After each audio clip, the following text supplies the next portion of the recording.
the Blue Bloods franchise returns with a new spin-off and a new family at the center of it. After CBS divisively cancelled the cop drama, discussions about the possibility of it coming back via an offshoot immediately started.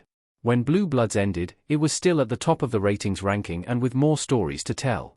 Unfortunately, the network was supposedly trying to refresh its lineup, although cost-cutting was also a priority. For the most part, however, the Blue Bloods ending didn't really feel like a definitive ending for the Reagans in New York. When Boston Blue starts, the family's work in New York is still ongoing, nothing different from when the original show left them almost a year ago. Personally for Danny, his romance with Baez is going steady, which is a good sign. Admittedly, there is still backlash over the network's decision to cancel Blue Bloods. Despite the reaction to the show ending, it was still able to deliver a rather emotional swan song for the beloved project. Donnie Wahlberg was actually involved in where Danny ended up in the Blue Bloods finale, which made it easier for him to find a way to bring him back in Boston Blue. Boston Blue justifies a reason for a Blue Bloods show without the Reagans. An inciting incident in Boston is what kicks off the events of Boston Blue, and somehow it makes sense.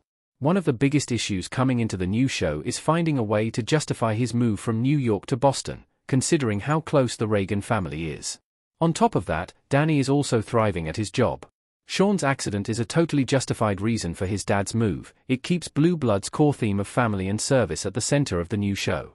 The references to the rest of the clan, including a phone call with Frank, are all good. That said, choosing Erin to be the family's representative on the show is a far more interesting movie.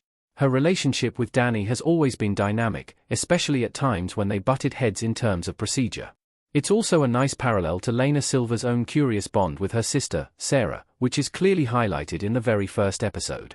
It's difficult to argue against Danny's decision to move away from his family for his son.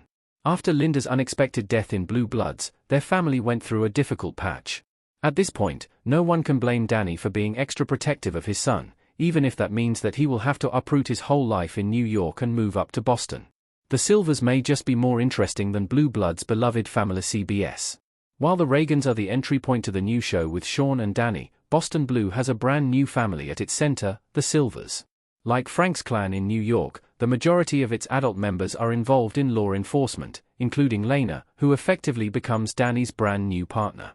It would have always been difficult to find a replacement for the Reagans, but somehow, Boston Blue has set up the Silvers to be a worthy successor in just one episode.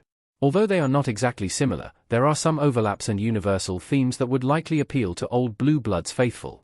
It also makes Danny and Lena's developing bond a fresh new relationship in the burgeoning franchise.